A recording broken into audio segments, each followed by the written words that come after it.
and welcome to another FAQ Monday. I'm your host, Fluff, and let's just, you know what, no dilly-dallying around.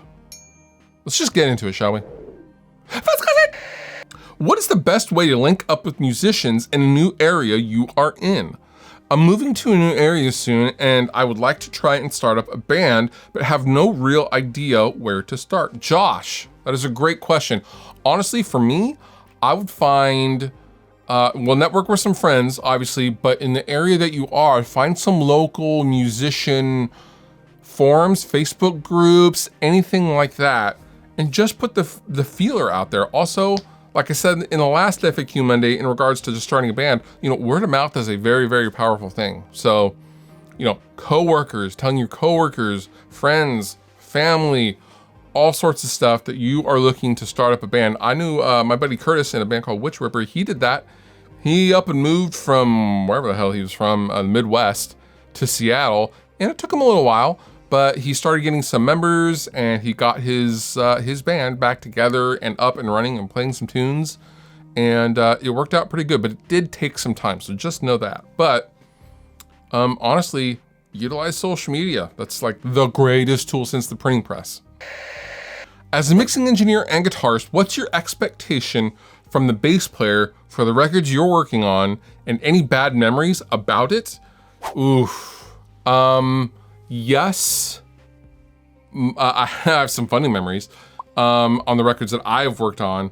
But generally, my expectation for the bass player is to know the songs, have fresh strings on your bass, and have consistent playing technique. And what I mean by that is I was in a particular situation where, you know, the bass player was very capable.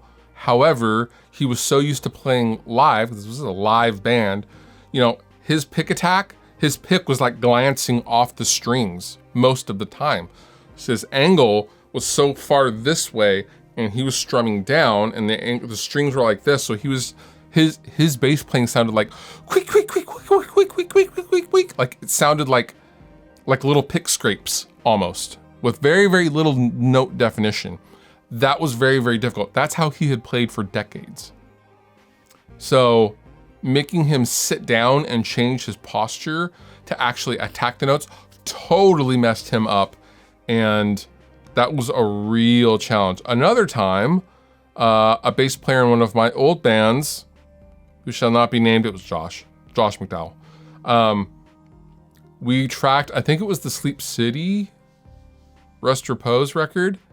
And after the fact, Josh asked if I could make it sound like he was playing with his fingers instead of a pick. I was like, no, I can't make it sound like you're playing with your fingers.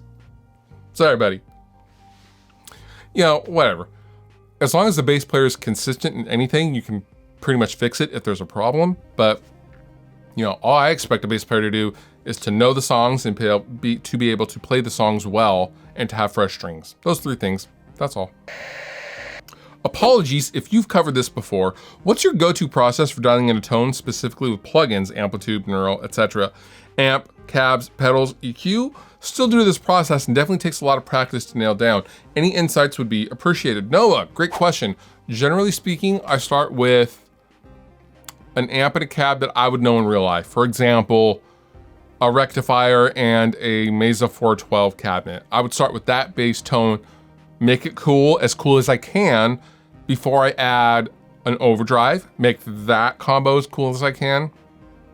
Then I would add an EQ, maybe after the fact, to fine tune some things, and I build upon it like that. But I start first with the amp and the cab in any situation digitally. I make them as good as possible sounding and then build out from that. Honestly, it's a simple process, but it's one I've stuck to my entire life and it's worked for me. Sometimes it can be slow going. Sometimes you're gonna spend a lot of time playing with different cab impulses on the same amplifier, et cetera, But actually I'm working on a video about that process, but you know, sometimes it takes time. But I never ever start with like, you know, amp, cab, EQ, and then you have all these things working with each other and you have no sense of what any one thing sounds like. So that's why I generally start with an amp, cab, cool sounding, build out from there. That's the way to do it. When are you gonna get your own bobblehead? I need a fluff bobblehead on my amp. Rob, I know, man. I want to get fluff bobbleheads. I seriously looked into getting bobbleheads. I think it was last year, maybe a year and a half ago. Here's the deal with bobbleheads. I have to order, there's a MOQ, minimum order quantity, of like 125, and the bobbleheads were gonna cost me 125 each. And I was just like, so, you know, it was too much of an upfront cost because I have to order I mean, what am I gonna do with, like, you know, 120 bobbleheads in my garage? Like, I didn't want to do that. It's not necessarily about the money, but I didn't think I didn't think I could then sell a bobblehead for what would be 150 bucks. You know, after shipping, all that stuff, just to break even. It really wasn't worth it for me. So yeah, but I've wanted actual bobbleheads for a really long time. But if anyone can help with bobbleheads, please, by all means, get in touch, because I would love to be able to offer a fluff bobble for real. That would be super, super cool. Have you settled on what your rig is going to be for the upcoming tour? Looking forward to seeing you guys in Sacramento in August. Alex, thank you so much. You were referring to what my setup is going to be for the Beartooth tour. So Dragged Under is playing with Wage War and Beartooth on a big old US tour. My rig is basically gonna be what it was for the used tour, the Helix. I haven't changed my setup, but this time with the Mesa Boogie cab, and also it's in a rolling case, but it's still the same setup. I'll have some different guitars out with me.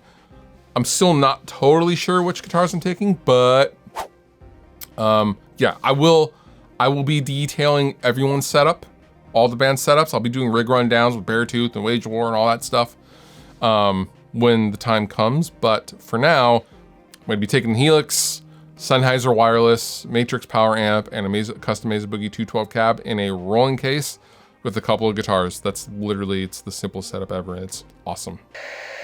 That does it for this episode of FAQ Monday. If you have a question, feel free to leave them on down below in the comments, or go on over to my Twitter, where you can ask me all sorts of things at all sorts of times of the day. Bluff out.